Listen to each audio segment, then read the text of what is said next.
Hello, good evening. Such an honor to be here with you all. Again, this is my second year up here, and it's just such an honor to be here. I'd like to share with you tonight 2 songs, and I'm going to ask for audience participation right up front. So the way we're going to do this is we're going to warm up a little bit with our breath. The way all good singing begins is with good, supportive breath. So I'll ask you to free your hands of things that you might be holding and get comfortable in your chair as we prepare our bodies to sing and come into this present moment within ourselves, with one another. I'll lead us in a moment in 3 deep inhales and exhalations, and on the 3rd and final exhalation, I'm going to ask you to make a sound. And this sound can be anything your body needs to make.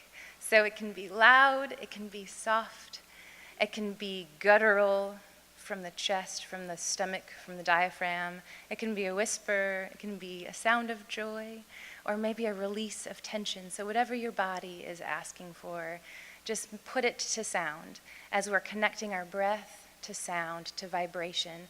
And in this way, we bring our bodies into the full present moment.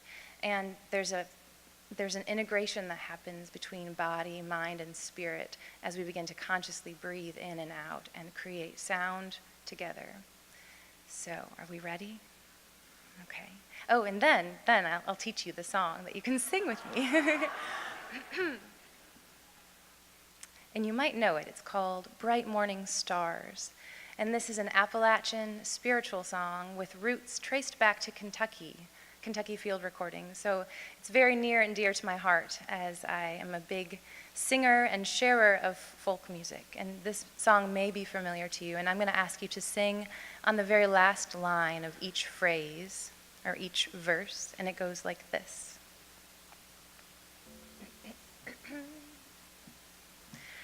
Day is a breaking in my soul. Will you try it with me? Here we go. Day is a breaking in my soul. Oh, yeah, gorgeous. All right. Here we go. We're going to breathe. Inhale. And exhale. Inhale. Exhale. Inhale. And here's your sound. Oh, beautiful.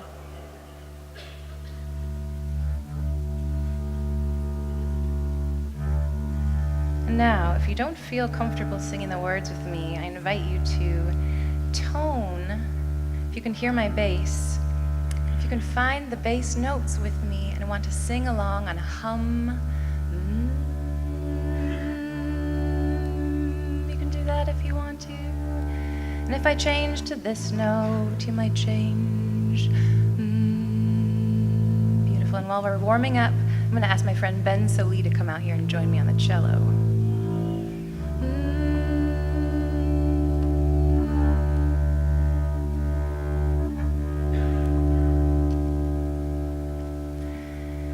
Bright morning stars are rising. Bright morning stars are rising. Bright morning stars are rising. Here's your part.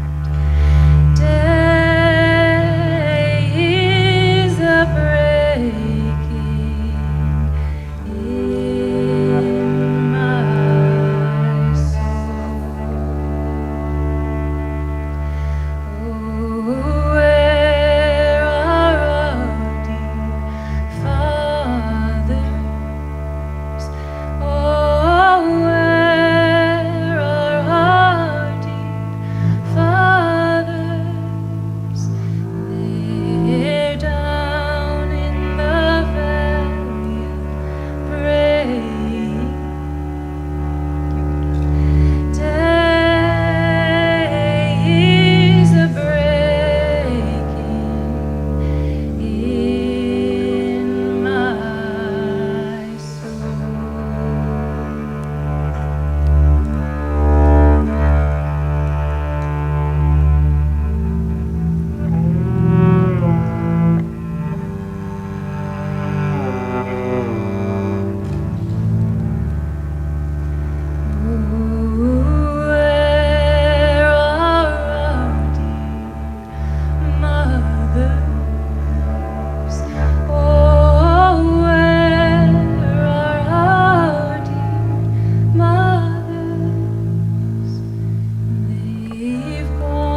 Thank you all for being here. My name is Ben Sollee. This is Julia Purcell.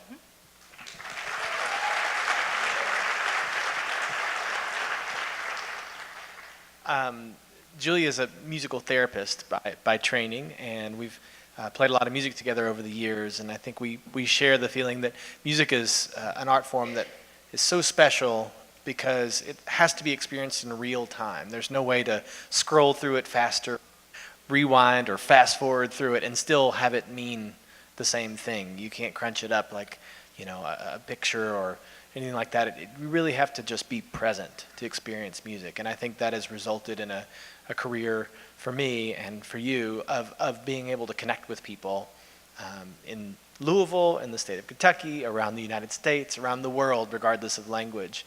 And I feel like that in itself is, in many ways, my spiritual practice of connecting and using music to create affection around issues, around specific people, around specific places, whether they be a mountain or a prairie or a river. That's where I have been able to grow my heart and connect with people around the world.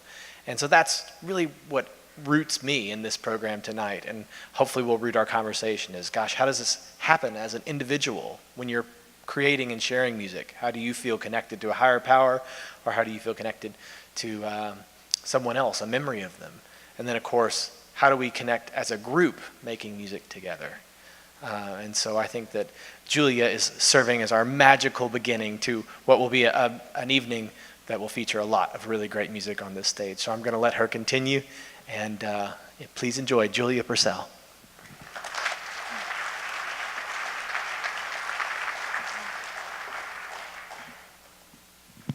Thank you.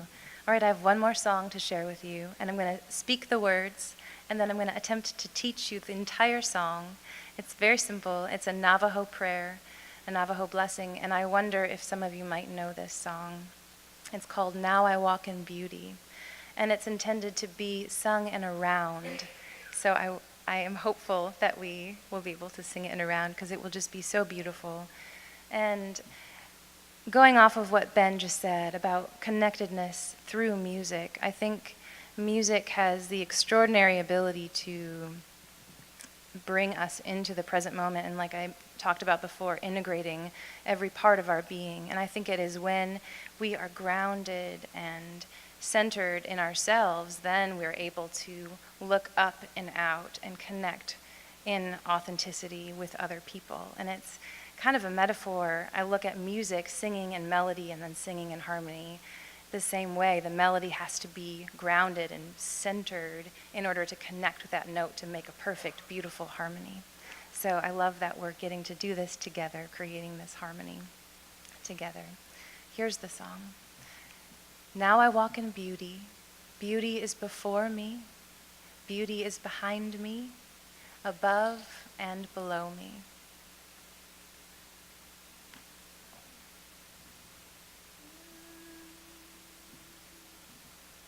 I'll sing it through, and then I'll teach it to you. Now I walk in beauty. Beauty is before me. Beauty is behind me, above and below me. I'm going to sing the first line. Now I walk in beauty. Now you. Now I walk in beauty. Yes. Beauty is before me. Beauty is before me. Beauty is behind me. Beauty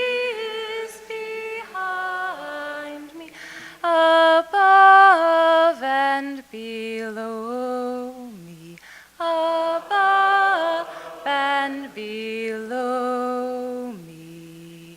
Beautiful. Let's try the whole thing. And if you can picture the beauty within, the beauty before you, behind you, all around you, as you sing this as a meditation and a blessing. Here we go.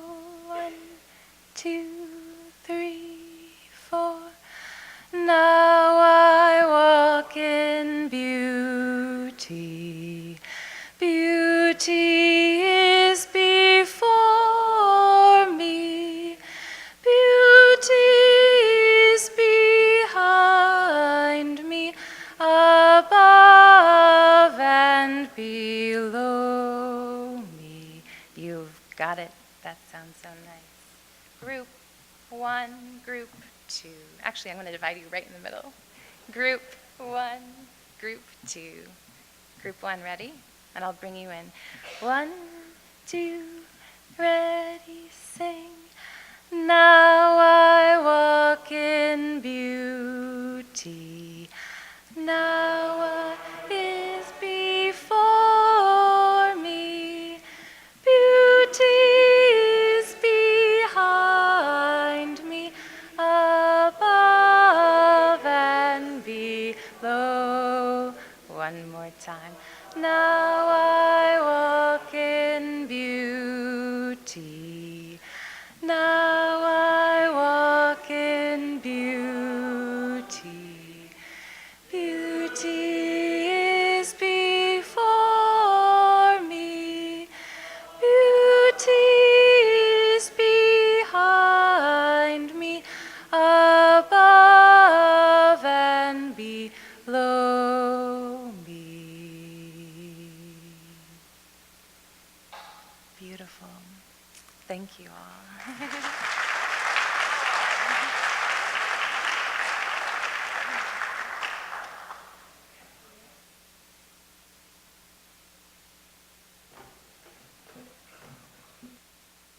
Julia. I forgot to take your bait. I'm sorry. I didn't pick up. Thank you. Well, Ben, good to be with you. It's good to be here. Thank you, Peter. Yeah.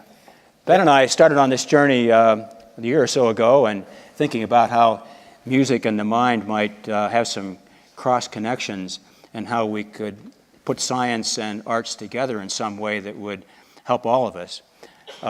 You might wonder why a psychiatrist is here on the stage at the Bombard Theater. I don't know. That's a musician. Thanks for Ben for giving me my big break. Curiosity about that. This is my big break tonight. But actually, there is a little bit of a personal story here because I've been a singer since I've been about that big, and someone said, why don't you join the youth group at the church choir? And I still sing in a church choir, and I've enjoyed that, so it's been part of my life journey. But also, as a psychiatrist, this theme of connectedness means a whole lot. The people that come in to see me, many of them with deep depression, are really the opposite of connected. They're disconnected. They're disconnected from the people in their lives. They're disconnected from a higher power, disconnected from nature, disconnected from anything that gives them purpose or meaning. And my job really is to try to find some way, somehow, to reconnect them to these things that are so important. And I sometimes wonder if maybe I could sing with them if it would help, but I've never really done that. Yep. Maybe I should, Ben. I don't know. Tonight maybe we'll learn some things tonight that maybe I could put into practice. I need Julia and her music therapy to inform this kind of work. I think we could all use a little bit of that. You do have questions. Can a spiritual path help in reconnection? Can music help in that in some way? Yep. How does music affect the brain and the body?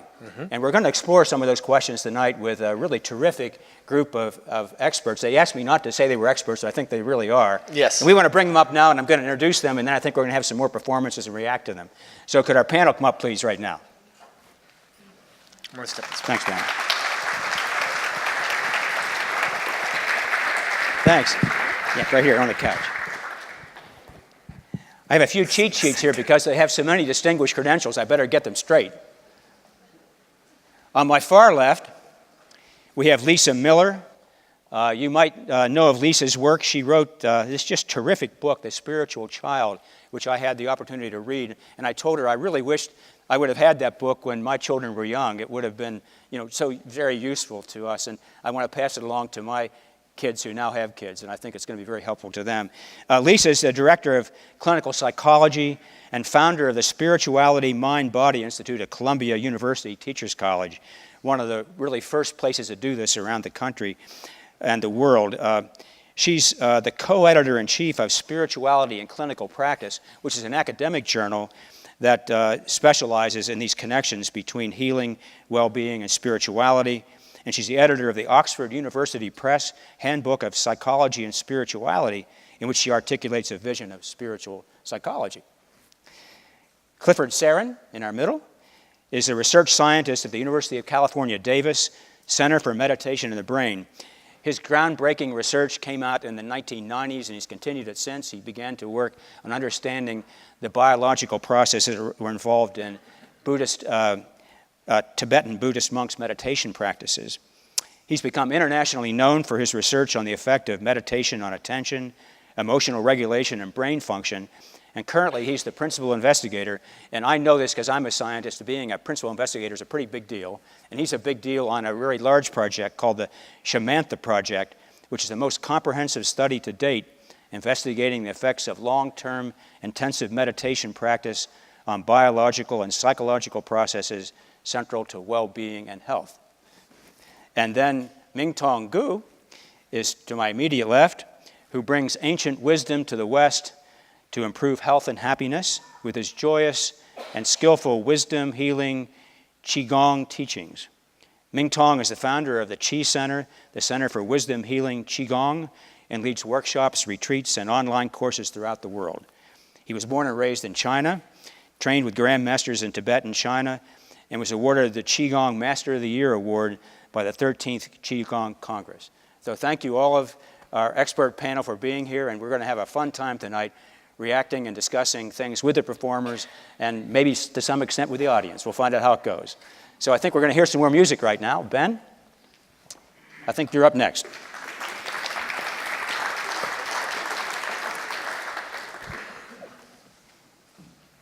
Well, one of the first and most important things to do as a performer is tune up.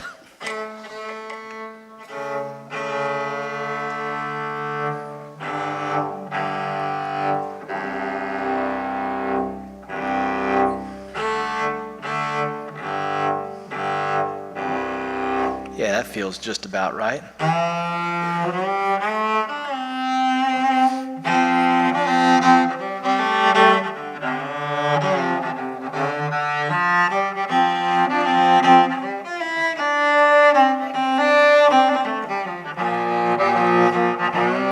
Well, it's a long, hard road through a rough-edged land to the softest part of a man. And it's lined with stones and tangled in regrets that are just too hard to forget. Ooh, yeah, yeah, yeah. And there's rusty signs overlooked on the way to the heart of a troubled man. Ooh. And you can lose yourself in the deep, muddy ruts worn through by the pride of a man. Ooh, worn through by the pride of a man. But letting go, letting go, oh, letting go.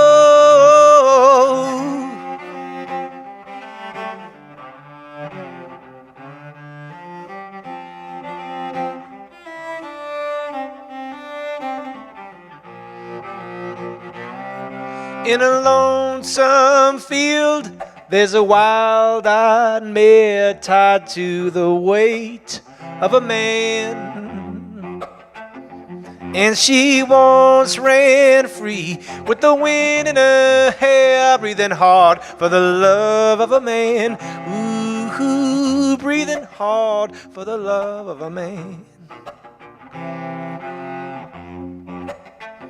And she won't let him be, and he won't let her rest till he learns, Lord, how to forgive and let her go.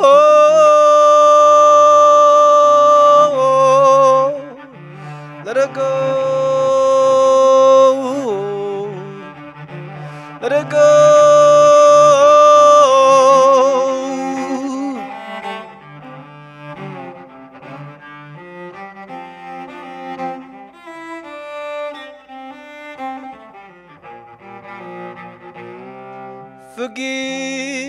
Connectedness is a falling leaf in the changing of the years. And as it settles down to the cooling ground, let it go. Let it go. Let it go. Let it go.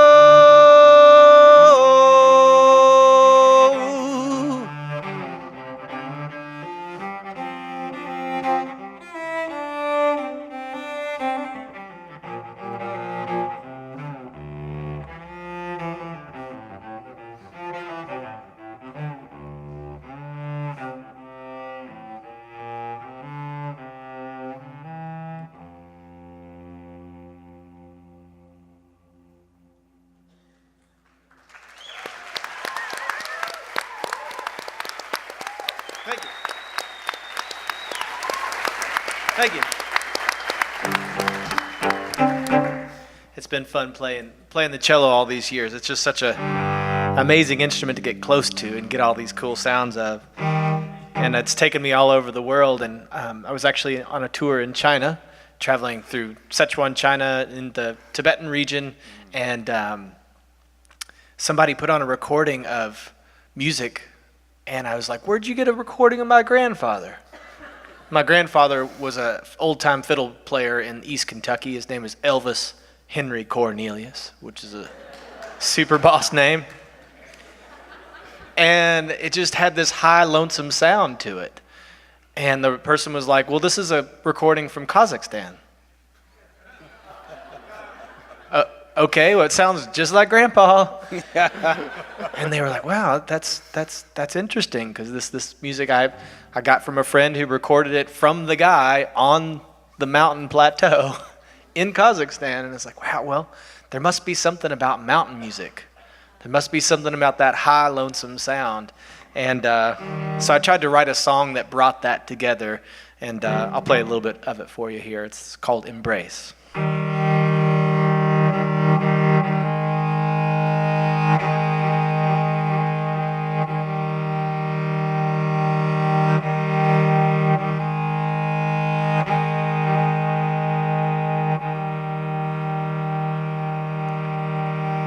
If ever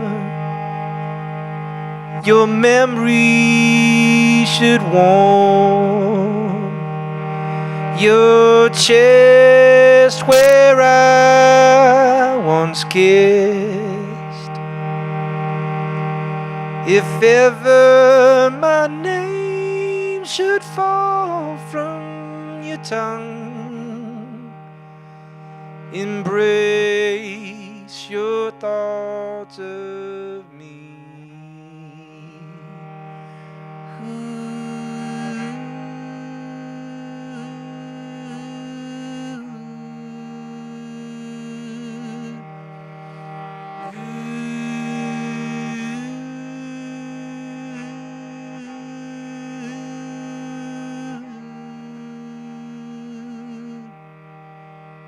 If ever your hand should tremble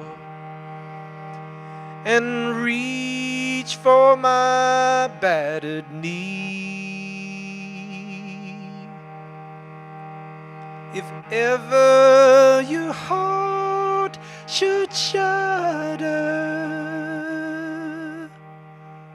embrace your thoughts of me.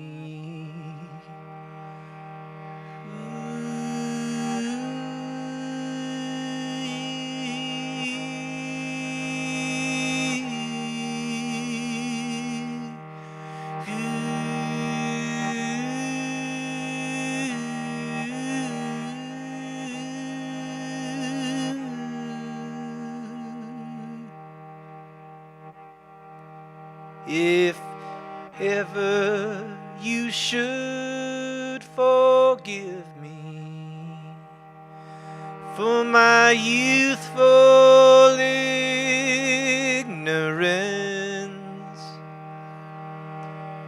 If ever a man should sprout from this boy, embrace your thoughts of me.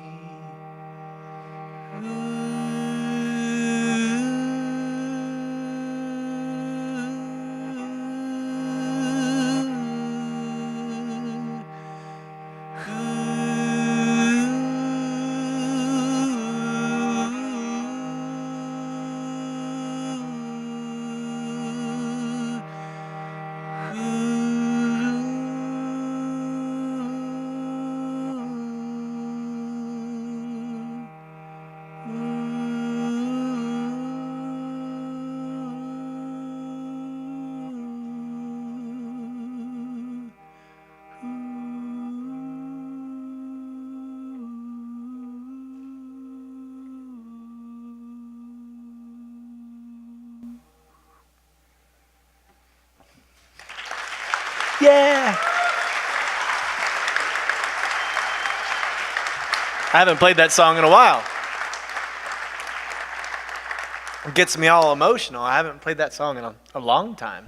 It's, reminds me of Grandpa. Yeah, that might be a good starting point, Ben, don't you think? To have our panelists talk about how music might help us connect on many levels. Yeah, for Let's do sure. it. Yeah, so what do you think, folks? How did you react to the two singers that we had and the music they were playing, their instruments, the words, the sounds, how it connected with the audience? How did it affect you, and what does that have to say about the science of connectedness in music? Absolutely deeply moving. Thank you. Oh, good. Thanks. Yeah. Deeply moving. Thank you. I'm struck actually in this moment now that you shared, you're reminded of your grandfather and his way and presence in your heart. I grew up in a very small town. Well, my mother and grandfather and his father were from a very small town in Iowa. They were the only people of our family's faith tradition, which is Jewish, and nobody spoke a word of Hebrew within hundreds of miles, and there was no synagogue. But there was a passage of the tradition of remembering grandfather and grandfather's grandfather, because the small handful of prayers that were transmitted from generation to generation were sung. And when I now sing those same prayers, I am reminded of sitting by my grandparents in synagogue sometime later in Iowa. There is a sense in which the deep love of my family and the generations goes hand in hand and only really comes alive in a very special and unique way in the presence of the sung prayer. Yeah, there's something special about, especially when you're performing it. I really feel like the ritual of performing really can time travel. And it's not just always back to the same place. Like once you start performing a song that might have a specific meaning in its origin, it collects more meaning. Like each time you perform it, it's a new experience. Like I will remember now going to play this song that I haven't played. I mean, I haven't touched that song in 5 years, but it just seemed like a good song to play tonight. And now I'll remember just crying on stage because that it just brought it all up. So that will add to the snowball of this song's meaning, and it will connect me now with this place. So when you started playing cello, I'm married to a cellist in the San Francisco Symphony, and so the sound of the cello is the sound of home. Yeah. And my son is a bluegrass mandolin player, so you embodied whole elements of my immediate family right away from the start. Interestingly, my wife has a colleague who is the daughter of one of the foremost dobro players of Kazakhstan. It just so happens. Wow. Okay. And she and her, my wife and her colleagues have actually played a string quartet arrangement of some of those songs I gotta hear that. with the San Francisco Symphony. Maybe that's the missing link. That's my white polar bear. Or that's my white grizzly bear. But what I heard was a harmonium. I Yeah. heard this drone that reminded me of Indian music. interposed with the longing and the loss. So that's an immediate reaction. What's interesting that we already are launching into the meanings of these, and individual meanings, what they mean to you as a person. You each told your own stories. And the grandfather thing was really getting me too, Ben, because when we came up here on stage and I started talking about being a little boy, I remember my grandfather, who was the director of the Methodist Church choir in a little town in Pennsylvania, and that's how I got recruited. And I was sort of visualizing that and thinking, I almost had him with me. And then you happened to sing a song about your grandfather. Mm-hmm. So there's some things that are going on here already. Absolutely, for sure. Yeah. We said we were going to talk a bit about the science of all this, and I wonder if this might be a time just to introduce the idea of when we hear music like this, it's so emotional. It affected the performer, it affected us. I think it probably affected some of you out there. What's it doing to our bodies and our minds? How's this happening inside us? Are there any clues from science that we're learning about? And all the studies have been done on brain imaging and other kinds of studies. So I don't think that there's a definitive answer, because music affects different people differently. But one of the things that happened in your first song, I couldn't help but move. And one of the things that we know is that if you tap along with another person, even a stranger, and you're in sync with the tapping, no music, no anything other than the simple tapping rhythm, and you have people who are tapping in sync or people who are tapping out of sync, the people who are tapping in sync will rate the other as a nicer person and feel more connected to them. If you're out of sync, you'll have less of the connection. It was really good Julia started us off that way, because we got in sync and now we all think we're nice people, right? Great. So I think one of the Thank you, Julia. One of the remarkable things is the degree to which our brain and body states become synchronized relatively compared to the independent sort of way they are when we're not engaged with a common temporally varying input. And so there's a combination of being synchronized and also predicting where things are going to go on the basis of what we've already just heard. And part of the beauty and joy of music is thought to be related to being able to make strong predictions and then have the musician violate those predictions in an exquisite way, which actually results in a kind of aesthetic appeal, because there's surprise and yet there's a resolution, there's a release. That's not a neuroscience explanation, it's more phenomenological, but it rests on studies of synchronization and its effect. Yeah, very good.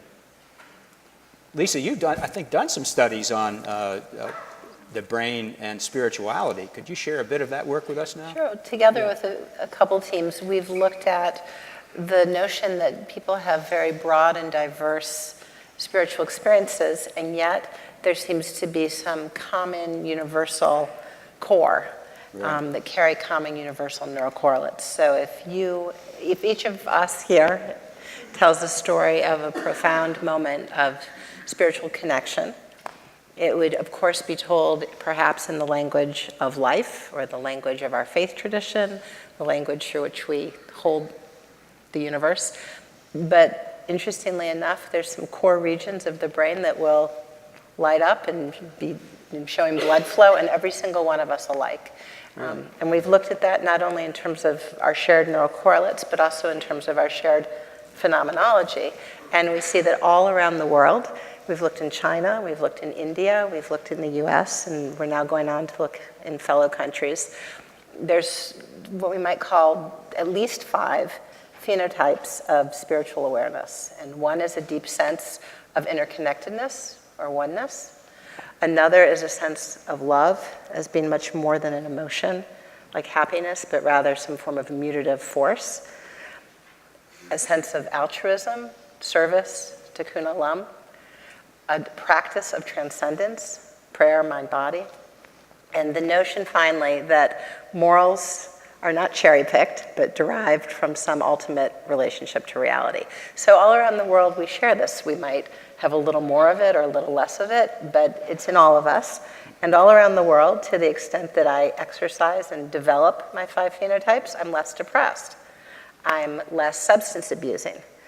And interestingly enough, in India and in China, the more years of formal education that I have, the stronger I've developed these core spiritual forms of perception. But uniquely in our country is years of formal education foreclosing inversely associated. Just the opposite. Just the opposite. Well, that's fascinating. Highlighting all the more the need for meetings like ours here tonight. Well, I think we are going to hear some different kinds of music tonight from different traditions. Is it time to move on with that, Ben? We're gonna roam around. Yeah. And our next performer comes to us from, well, she's a colleague of yours, I guess, at the Second Presbyterian Church. Yes. She is trained in opera. She's sung all over the world, in various countries, and I think she was being humble and she didn't name any big names in opera, but I suspect that she sang with those. She trained at Juilliard and Curtis Institute, and she is now a resident here in Louisville, transplanted from Virginia, and we're so happy that she's going to be part of the program. This is Christina Bermas.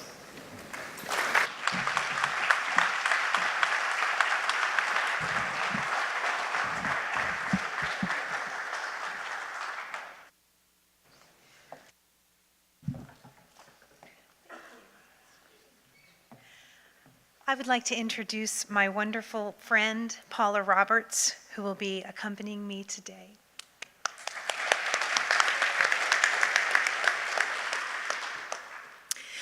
I'd like to sing a song by John Jacob Niles, who is a Kentucky resident. Yeah, right? Yeah.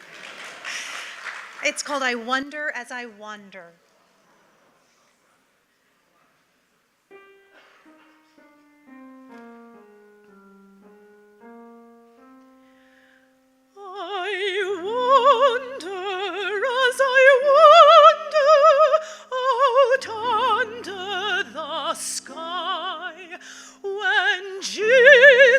The Savior did come for to die for poor unreal people like you and like I.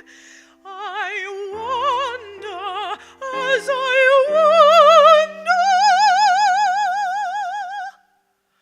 out under the sky.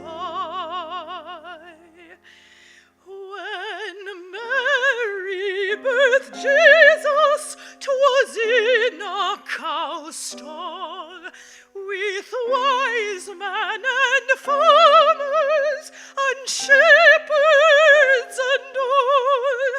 But I from God's heaven a star's light did fall, and the promise of the ages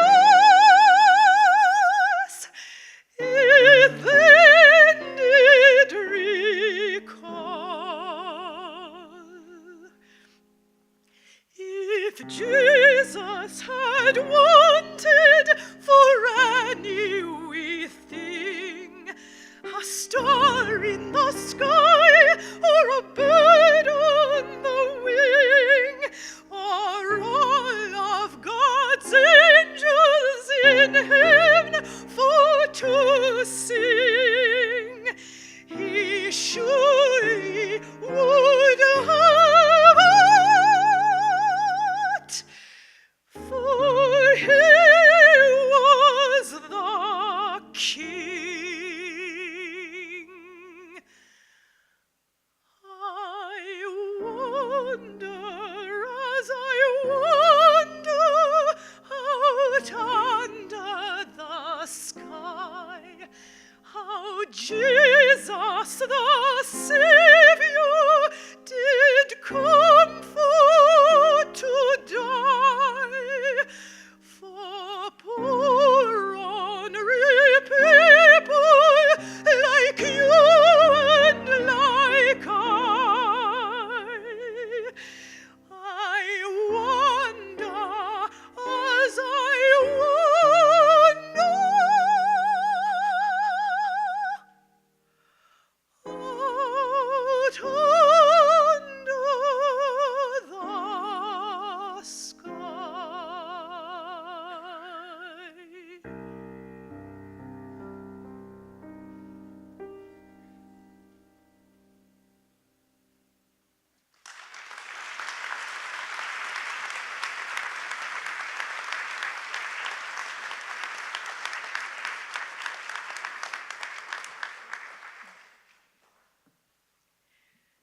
Shall I go on?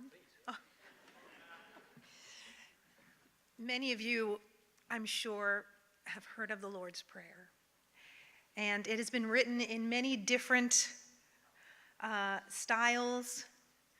Many different composers have attempted and succeeded in writing the Lord's Prayer. And I've sung many versions of the Lord's Prayer, but this one speaks to me inside the melody and the way the piece is written. This is Malat's The Lord's Prayer.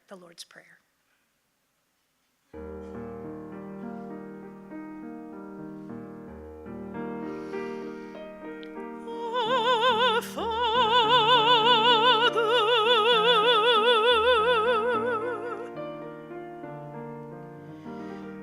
which art in heaven,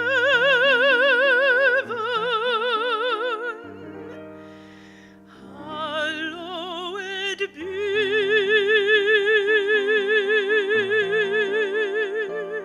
thy name.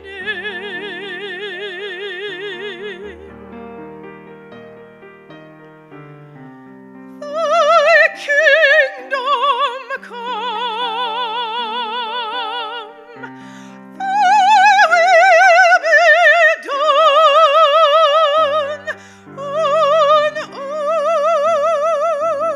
earth as it is in heaven.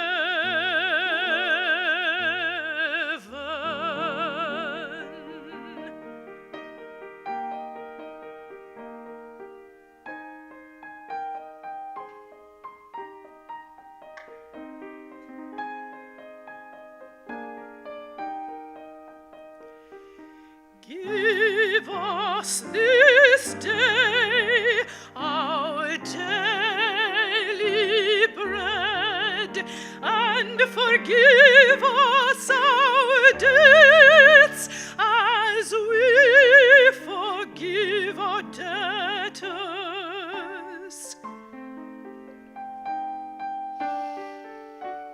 And lead us not into temptation, but deliver us from evil. For thine is the kingdom, and the power, and the glory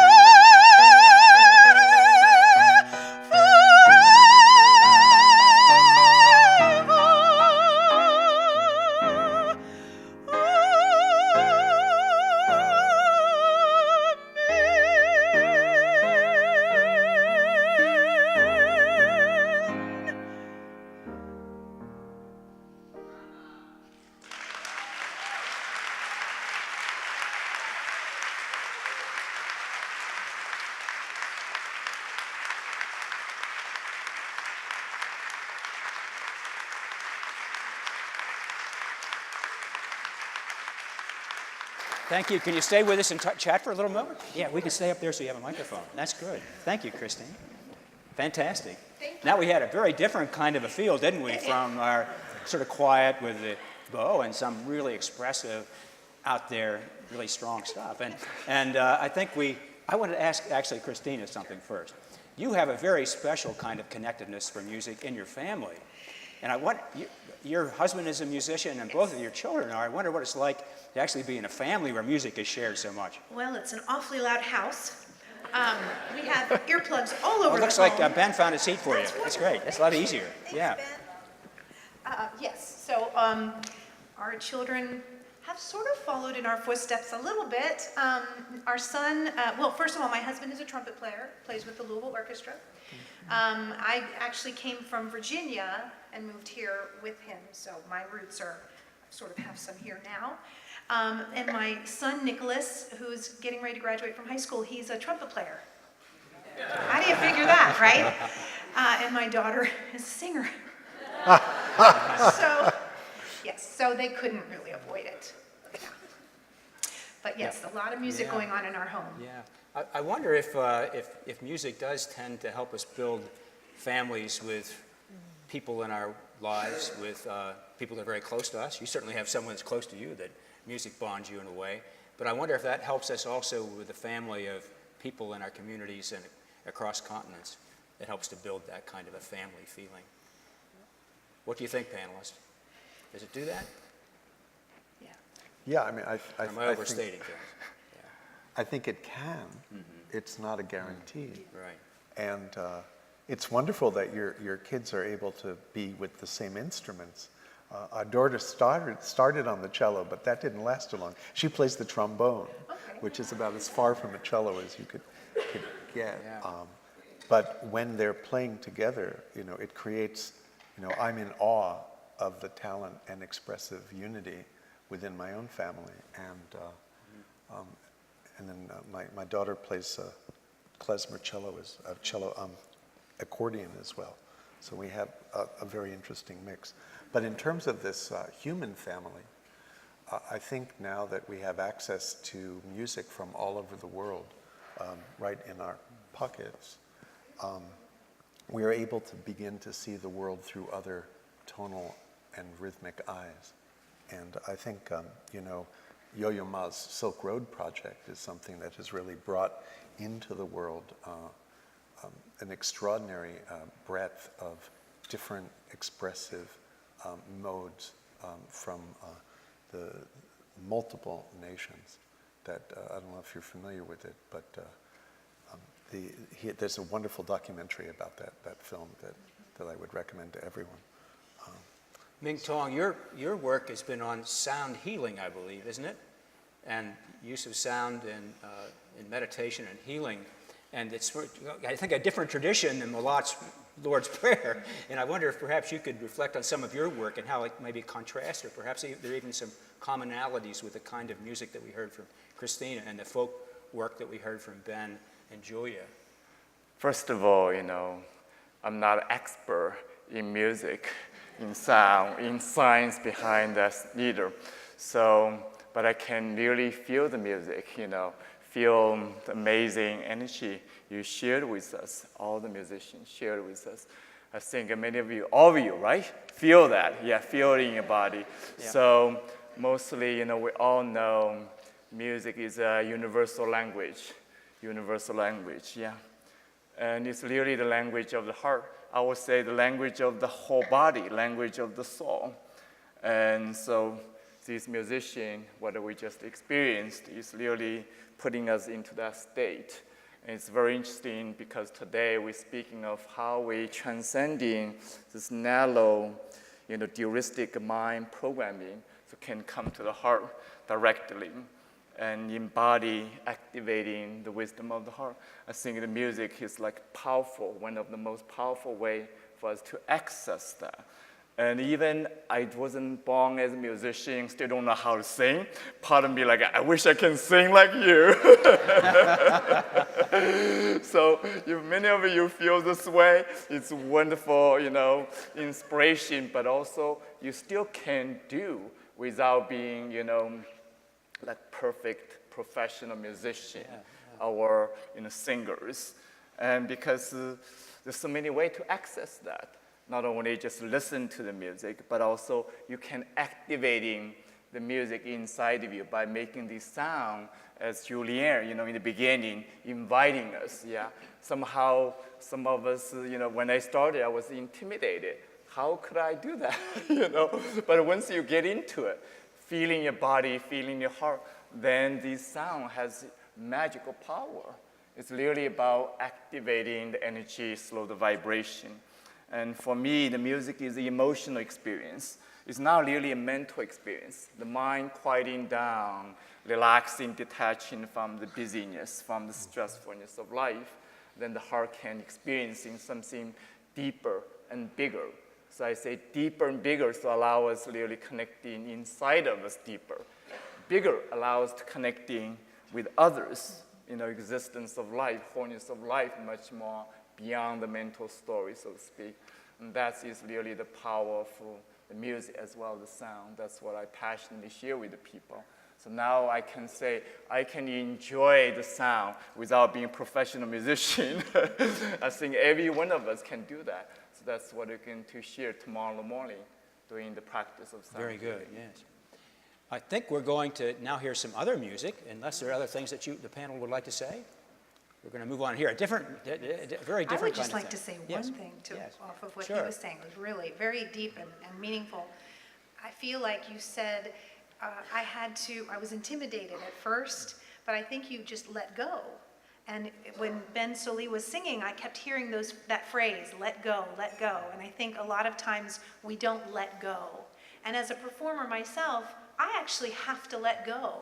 I can't think technically when I'm singing a piece that I believe so deeply in my heart. Sure, when I'm on stage singing, Rigoletto or one of the other operas that I've sung, I have to think a little more technically. But for these kinds of pieces that I sing, I have to let go. And I just have to put myself where they are. And that's how you bring the people you're singing to you. Yes, that says something about connectedness, doesn't it? It does. If you can't let go, are you really going to connect? Right. Right. Okay. Thank you so much. Thank you.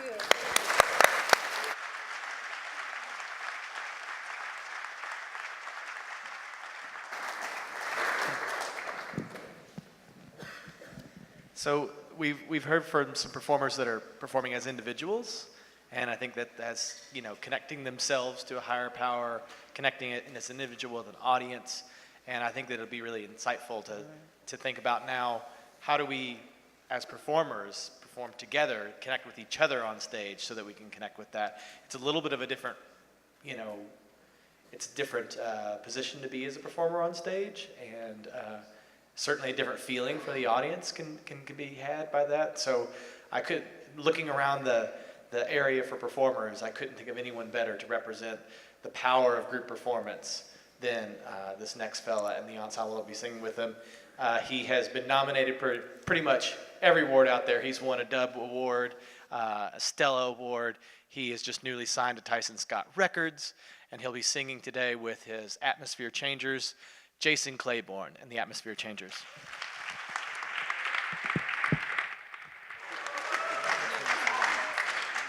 Okay. All right. Listen now, I'm not going to apologize for the energy that we're about to bring. So if you want to stomp your foot, if you want to clap, if you want to jump, if you want to get up and have some fun, whatever you want to do, there's so much room in here. So if you decide to come down front and dance, it's okay. We're going to have a good time. If I could get a little bit of this on stage. Hey, there we go. Hey. All right. My name is Jason Claiborne, and I've been doing gospel music all of my life. It's funny that we've been talking about grandfathers. My great-grandfather owned a farm out in Oklahoma. My great-grandfather and my great-grandmother were very intricate in my life and helped raise me with my mom, of course. But I wanted to stay with my great-grandfather so much because they had all the cool animals, pigs and cows and chickens. And he taught me my first song, which was By and By When the Morning Comes. But I was tilling the garden one day, and he was singing, and while he was singing, he started crying. And so my grandfather at that time, when I was able to meet my great-grandparents, they were around 75, 76 years old. And he was crying, and I remember as a little boy, I said, "Granddaddy, why are you crying?" And he said, "Because there's joy in my heart, and as a Christian, I know where I'm going when I leave here." And I thought that was very interesting, and it's always stuck with me that this music that we do called gospel music, it's just such a universal music that brings us together. So we good on track? Okay. I wrote a song a couple of years ago, and it ended up becoming a major song on a major gospel artist album for like 22 weeks at #1 on Billboard charts. So it was really good. And the song is called Better. And my wife, I started off as a writer, so my wife was like, "Oh my God, when are you gonna make some money off of what you're doing?" And I was like, "Baby, look, we gonna do it. Just let me keep writing. She was like, "Look, you always up writing. when am I going to see the benefits from this? And I said, listen, we're blessing people all around the world. And when this took off, and about a year later, she saw the publishing check that came in the mail. She said, just keep writing, keep writing. So we wrote this song. It's called Better, and we want you to clap with us. Turn the track up on stage a little bit. Come on, clap your hands. Come on, come on. Give me a little bit more volume on stage in the track. Come on, crank it up a little bit more. Let's go. Thank you, thank you. Come on, Chuck, here we go. People come, say. People go. Your life has been out of control. You're confused. Don't worry. Why? Because it will get better. It's gonna be better. It will get better. It's gotta get better. Hey, it will get better. Because God is in control. Thank you, Lord. Then we say, find the praise within your heart. Hold it close. Don't ever depart. It gets cold in the night, but you'll be all right. Why? Because it will get better. It's gonna be better. Hey. It's gonna get better. Hey, it will get better. Because God is in control.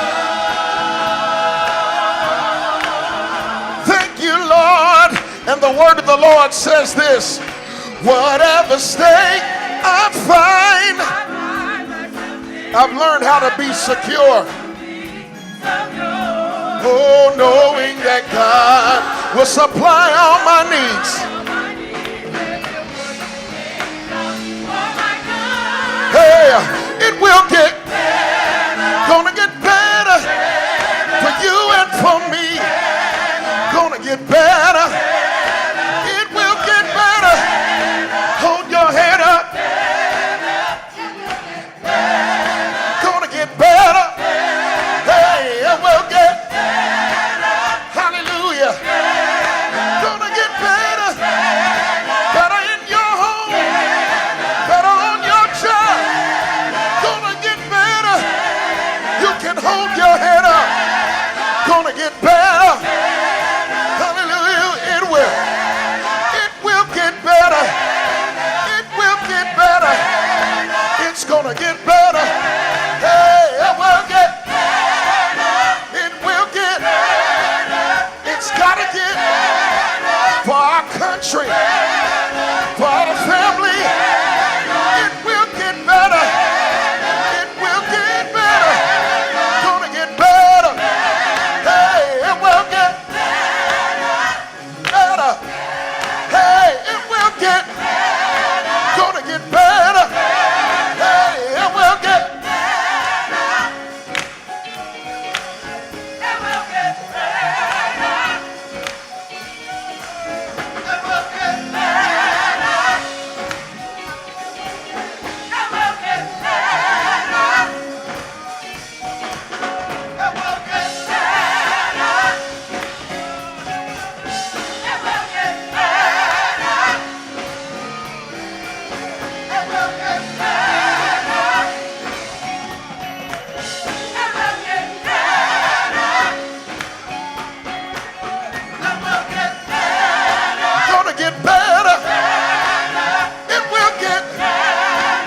Believe it's gonna get better. It will get better. Hallelujah.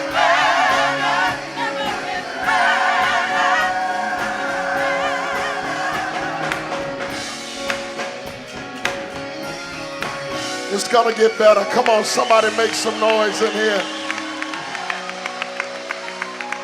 Yeah. Yeah. It's gonna get better. It might not seem like it, and obstacles might be in front of you. Things you might be working on, dreams and goals and visions that you have planned for your life might not always go the way that you want them to go. But that's why we know as we work and as we grow, it will get better. I will lift my eyes to the hills, from whence cometh my help. My help comes from the Lord.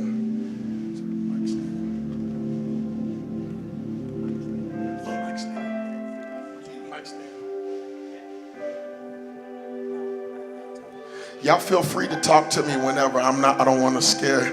Y'all talk to me whenever you're ready. Yes. So we've been talking about mountains and hills and valleys and just everything, how the roots of connectedness and all of the songs, some way there, a song always connects. You know what? Music is the number one thing that doesn't keep us segregated.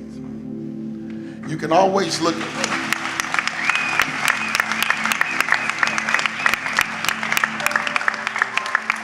can always look in a crowd. I was watching a documentary earlier today on Prince, and you can always look in a crowd and just see all different walks of life.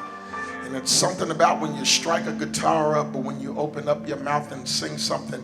It doesn't matter where you came from, what side of the track you live on, how much money you got, if you're broke, if you got a little bit of money, if you got a little job or you got a big Fortune 500 CEO company job, you can look it down the road and everybody is just smiling and having a good time, because music is the number one denominator in the whole span of our lives. So I will lift my eyes to the hills, from whence cometh my help. Lord, I will lift mine eyes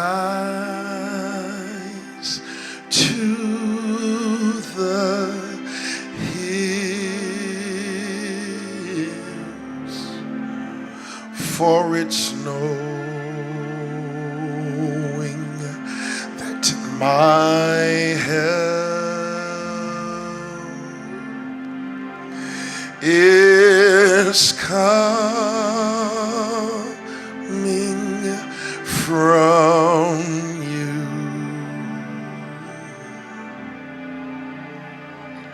And your peace you give me in times of the storm.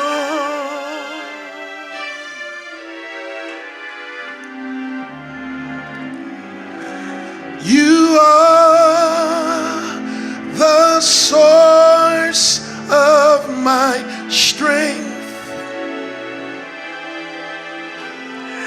and you are the strength of my life. And I lift my hands in total praise to you.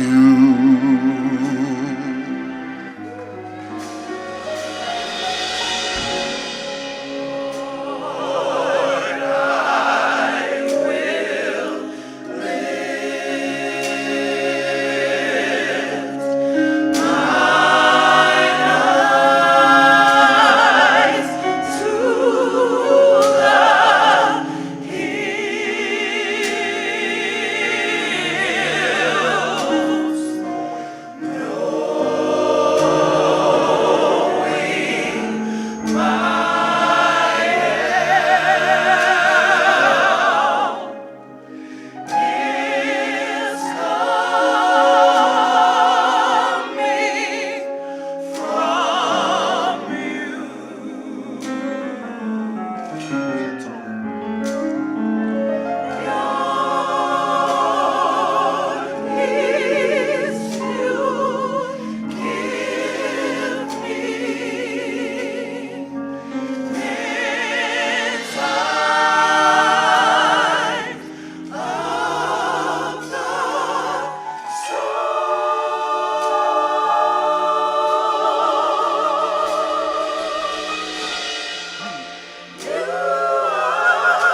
Thank you.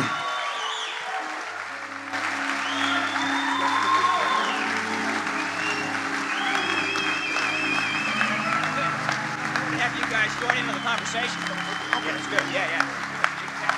Okay. Oh, thank you.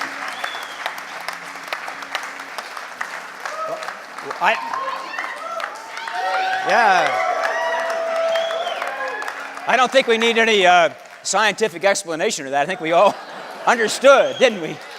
We don't need a randomized controlled trial to know that's powerful stuff. So I did want to ask the group something. In preparing for this, I tried to read a little scientific literature on connectedness and singing and music and what it might do to health. I did find one fascinating study out of Australia in which they looked at participation in all different kinds of music.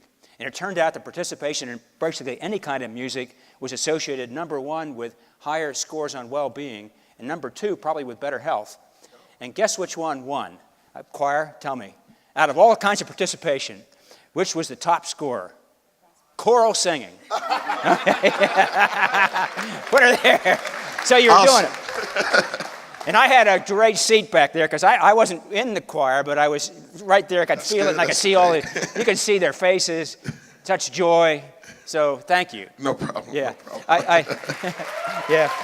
I did want to ask the group what it feels like to do a number like that and to be together with the pulse, the feeling of it, the power of it.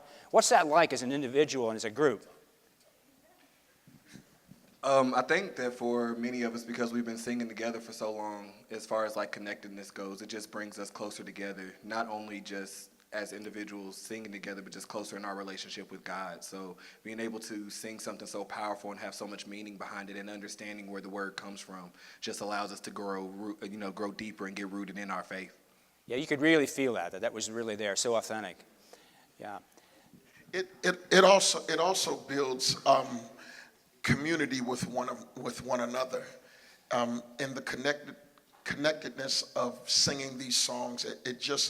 If I'm going through something, and there's a person, even if they're on the other side of the choir that's going through something, it's something about singing a song of that magnitude that you can look down at the person and something in the spirit of the song will make you feel like, why am I looking at you? What happened? And then you'll end up talking to them later, and they say, you know what, I was dealing with something crazy at work. Girl, I was dealing with something too. And it's just something about that music and those different harmonies and just the connectedness of the song that brings us all together.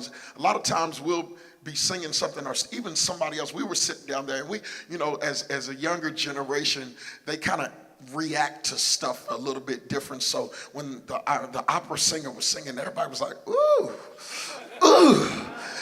that's funky. You know what I mean? But it's just, we all sitting down there and, trying to be in our seats and be good, but we wanted to jump up and say, girl, you singing that song, but it did not matter, the style of music. It didn't. She was singing, operatic tones. It didn't matter the style of music. It's just something about when somebody has that gift and that talent and you can feel it in your heart.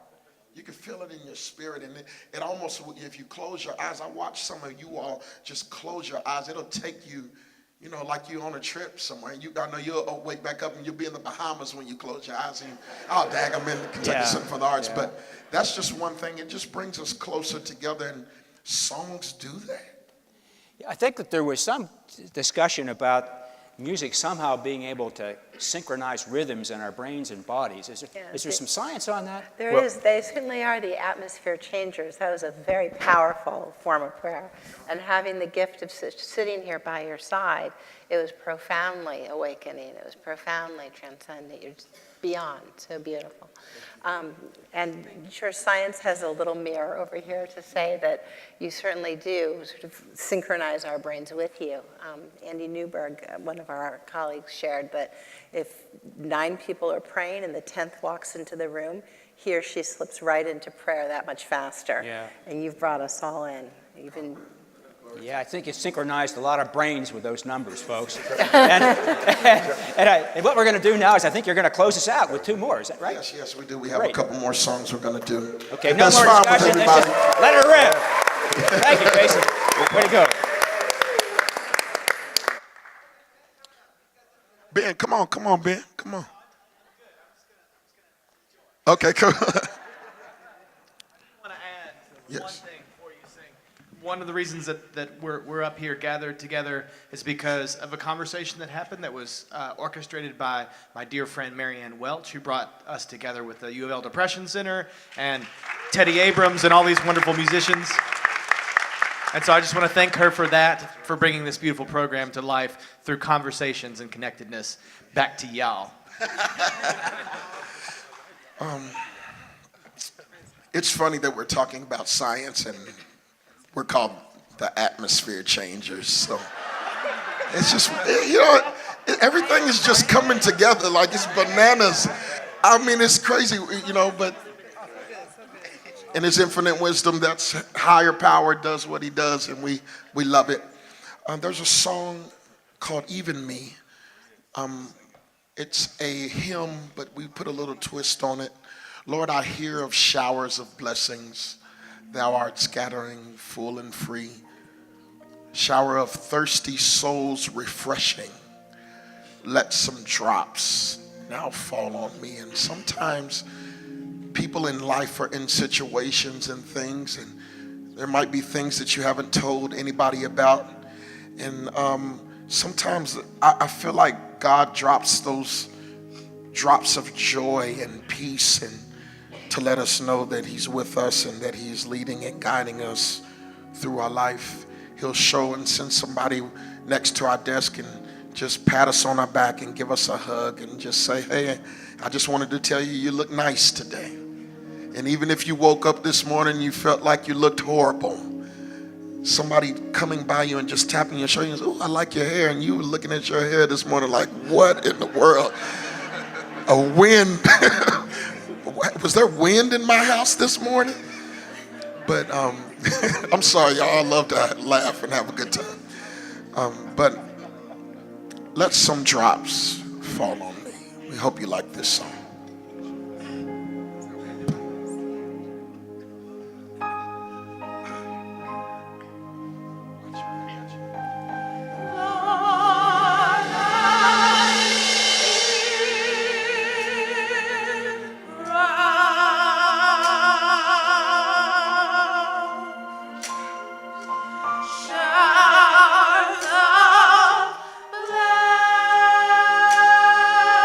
Blessing.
Thank you.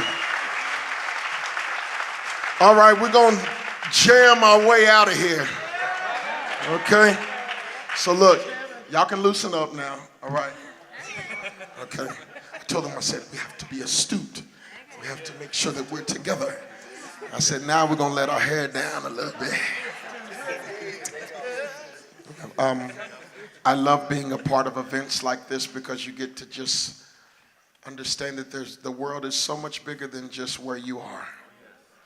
Sometimes you can get caught.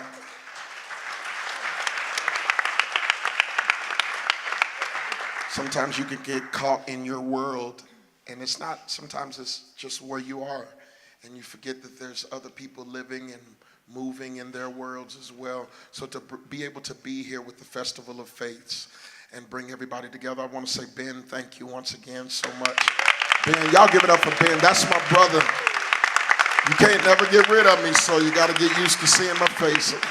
I appreciate you so much, and I thank all the Festival of Faith staff just having us and being so loving and caring, and that's what this world needs.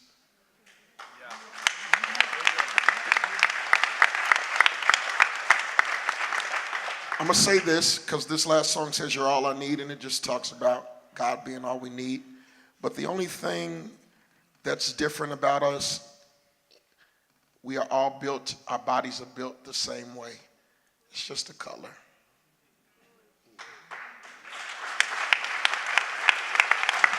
Just a color. We're all built the same way. If you cut us open, we all look the same on the inside. Cool? So, if you want to hug me and come and say what's up to me and squeeze me like I'm your own son, okay, I'm cool with that.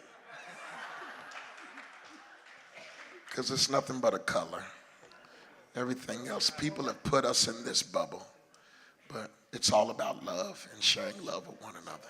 Cool? Come on, let's do this.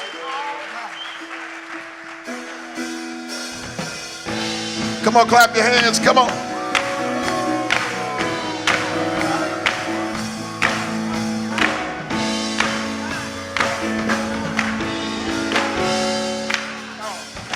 Say you're all I need. Every breath you breathe. Say you're all I need. Let your rivers flow through me. Say you're all I need. Every breath you breathe through me. Say you're all I need. Let your rivers flow through me. Say you're all I need. You're all I need. You're all I need. You're all I need. Come on, let's sing it again. Say you're all. Every breath you breathe.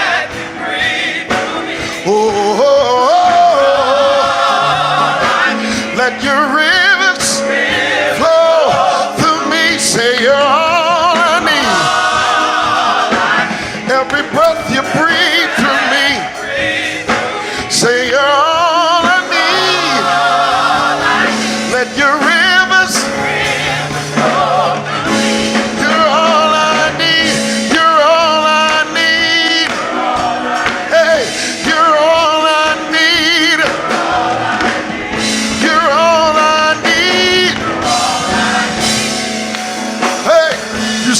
You said if I be lifted, I'll draw men unto me. You're my, in you I have my being. Say, say, today, you're all, every breath you breathe. Say you're all I need. Let your rivers, oh God, flow through me. Say you're all I need. Every breath you breathe. Say you're all I need.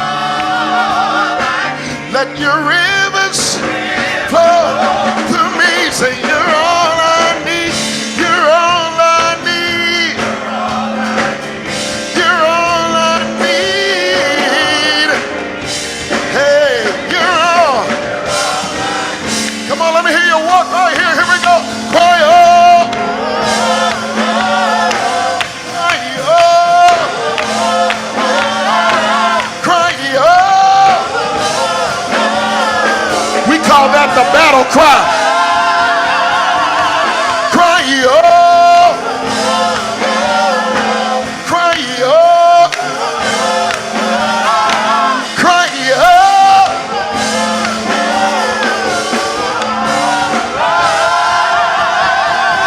Say, I need you. Say, I need you. Oh, say, yeah, I need you. I need you.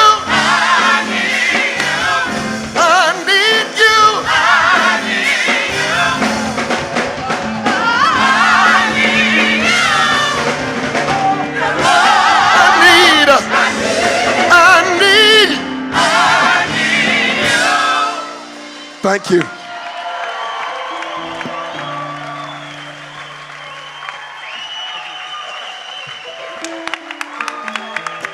Jason Claiborne and the Atmosphere Changers.